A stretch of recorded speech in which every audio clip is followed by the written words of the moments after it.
They're the Freebirds of Southern rock.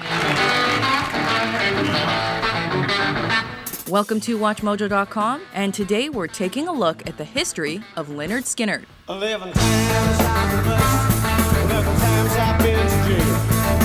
Some of the times I've been there, nobody would have done my bill. Rock band Lynyrd Skynyrd formed in Jacksonville, Florida in 1964.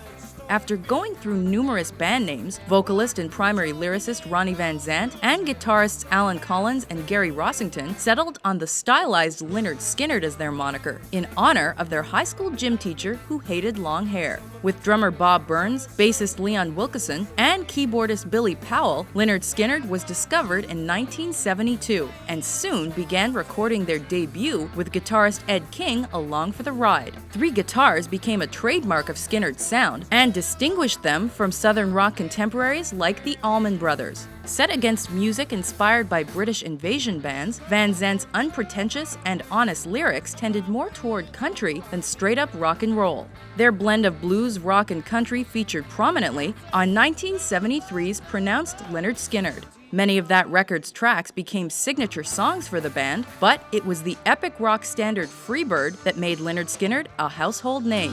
If I leave here tomorrow,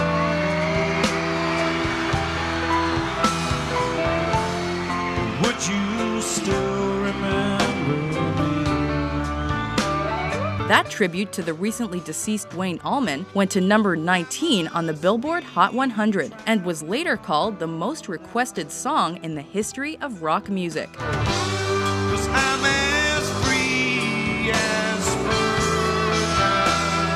How about you, friend? Skynyrd soon became famous for their hard-livin' and hard-rockin' attitudes, and as a stellar live band thanks to an opening gig on The Who's 1973 Quadrophenia tour.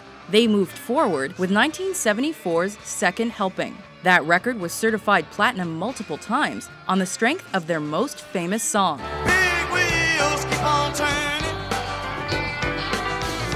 Carry me home, see my pen. Singing songs about the Southland. I'm a celebrating me once again, and I think it's a sin. As a playful retort to songs by their friend Neil Young, that track peaked at number 8 in the US and reinforced Lynyrd Skynyrd's place as the kings of Southern rock. Sweet home Alabama.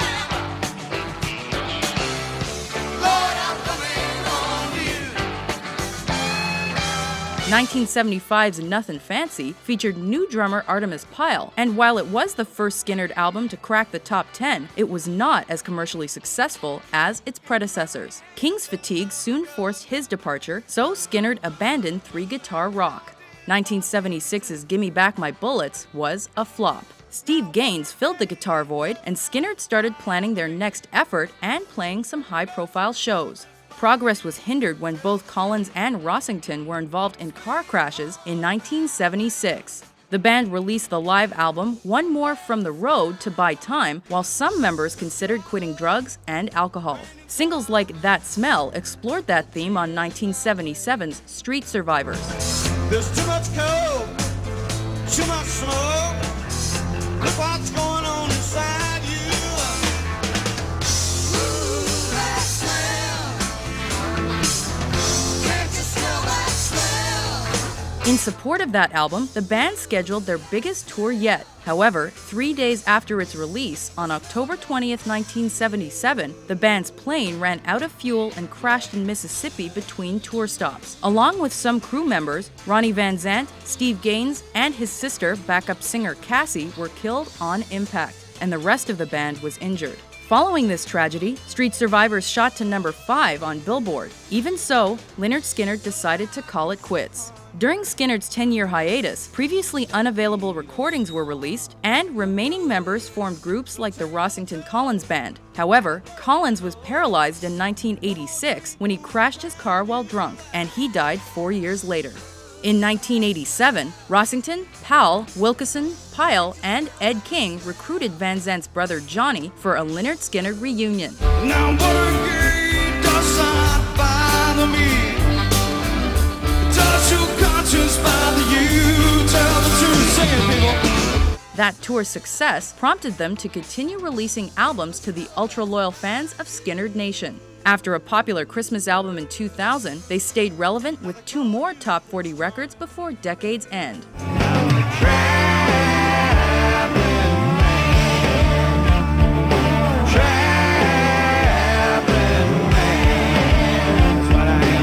As members have left or passed away, the lineup has changed, but Skynyrd endures. In 2006, they were recognized with a spot in the Rock and Roll Hall of Fame. Around the release of 2012's Last of a Dying Breed, the band stirred up controversy by announcing their decision to distance themselves from Confederate imagery due to its potentially racist connotations. We didn't want that to go to our fans or show the image like we agreed with any of the race stuff or any of the bad things. No, nothing else. We grew up loving the old blues artists and Ray Charles and Aretha's our friend. Yeah. So we just didn't want to be associated with that particular thing. Significant fan outcry made them reverse this decision. After building the Southern rock genre, Skynyrd overcame misfortune to remain leaders in redneck rock. With their iconic guitar solos, trademark swagger, and hard rock appeal, Lynyrd Skynyrd will forever be known as the sound of the South.